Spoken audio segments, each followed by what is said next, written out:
Meet Daryl Siebert from Washington, Missouri. I've always been kind of a country-hearted guy, and I was brought up and raised, work before play, and you know what, if you want something, go get it. Worked a lot of years in construction. I worked in a factory for a period of time, and got tired of making, I felt like back then, a lot of other people rich, and all my hard work. I opened up my own company.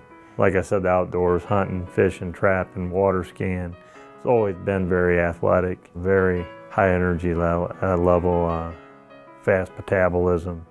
There was nothing I couldn't do. As we age, it is common to have some degeneration in the spine. But over the years, Daryl developed chronic pain so severe, it stopped him from doing even the simplest activities. My pain started all over. I didn't know what was going on. And my body, I guess what I'm getting to, was breaking down. My getting up in the morning was the hardest. You're laying in bed. It got to the point that sleep started getting less and less because the pain was getting greater and greater. And the inflamed part of that muscle would start to shoot. It was moaning, groaning, hollering, simple things, just trying to get to the bathroom, trying to get out of bed. When you gotta take a rope and lasso your bedpost and have a rope there with knots in it to help pull yourself up out of bed. Things are getting pretty bad. The back issue has really come to blows. The whole right side of my muscle on the right side of my back was starting to inflame and bulge out. And I noticed that about pretty close on 2 years. And that increasingly kept on getting worse. And I was seeing doctors, and almost, I went to at least 6, 7. 2, 3 of them wouldn't even touch me. One of them kind of really scared me. He walked in and was in the room. This was down in St. Louis. He looked at it and he goes, what do you want me to do with this? And he's, blame your mom and dad. It's your genetics and what you've done to your body.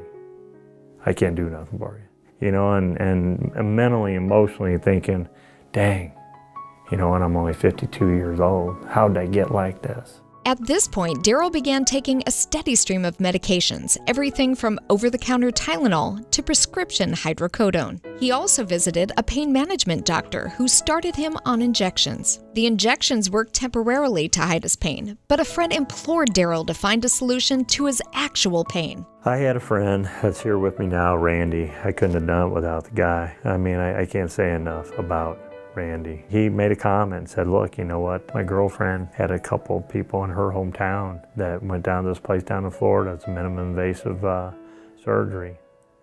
Well, I kind of blew it out the window because I seen Spinal Laser Institute on TV, and I'm like, I'm not going to some drive-through, hospital and getting something done that seems like a chain hospital.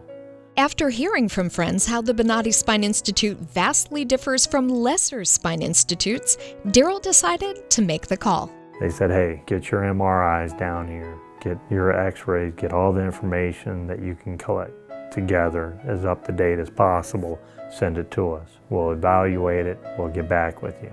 They called me back a couple days later and they said, look, we think we can help you out. Then the following day, the doctor called me. Dr. Nowak called me up and he goes, buddy, you definitely got a deal going on here. And he goes, how old are you? And I said, 52. He goes, whatever doctor told you had an 85 and 90-year-old back, he goes, you wasn't lying.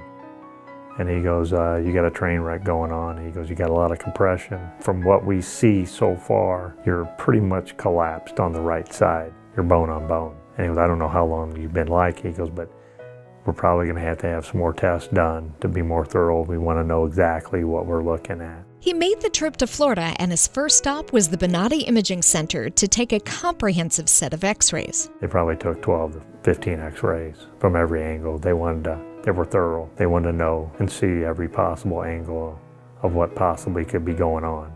And that made me feel good.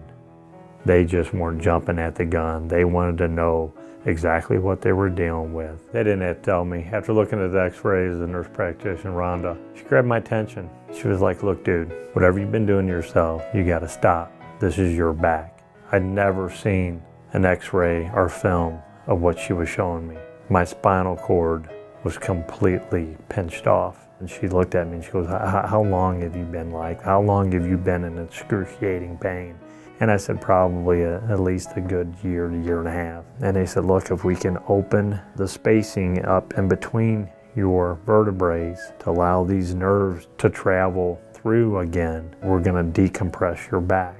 Some may feel apprehensive about the use of conscious IV sedation in the patented Bonati spine procedures, but the details are explained every step of the way, and the surgical guests soon realize they are a vital participant in their surgical process. The anesthesiologist would come in and introduce himself, get an IV started, and try to help alleviate some of the pain that I would be in, because it was horrible for me to walk back to the room. And by the time I got back to the pre-op room and before surgery, I was in so much pain, it was hurting so bad.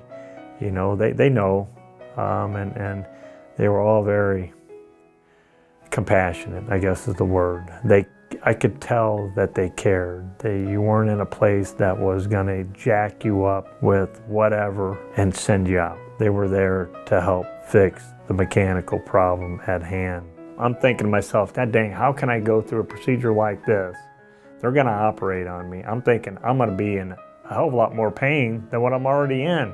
And I was kind of scared about that at first, but they kept me awake, coherent. I was still able to feel, but not feel too much. There's that happy medium, and he explained that to me. He said, look, I'm not gonna let you get into so much pain, more pain than you're already in. Let's put it that way. He's got the instruments in there before you even know it. I didn't even know, but I was still aware of what was going on. It was cool. They had a screen there. I was able to watch everything. They were able to tell me, there's their nerve sac. And I could give them feedback. Hey, does that hurt you, you know? No pain now? No. Okay, feels good? Yep. Okay. That was the connection I thought was awesome, because I could give them feedback. If I'd have been put out, I had no way of telling them, or them having no way of knowing if they were hurting me or doing me good. We speak with Daryl only one day after his final procedure, and he is already up and walking on the road to recovery. It was a slow process, but I could tell something was going the right way. The pressure wasn't as great on my spine. There was some relief in sight. I had the first couple surgeries was great. I was feeling a lot of relief. I thought, man, I got a shot at this. You know, when I came in here, I was at a 15, and that's no joke. Right now, sitting here, I'm at 3. My pain level of the day is nothing. And I got to keep in mind, my God knows how long my back, my spinal cord was almost severed. And I can feel my leg's waking up. I can feel these like electric shocks going through my leg and getting feeling back in my leg and my foot. I haven't had in a year and a half, 2 years. My body's waking up again. I guess what I'm getting is I know I got to give myself time to recover and for my body to start functioning like it should. What's up next for Daryl? I'm looking forward to getting out of here and being able to walk halfway decent and not look like an 80, 90-year-old man. I'm looking forward to being able to get up. I'm looking forward to being able to maybe get some sleep. I'm not a sit-around person. Anybody that knows me will tell you. I feel like I'm gaining my freedom. I'm not joking. I feel like I'm getting my life back.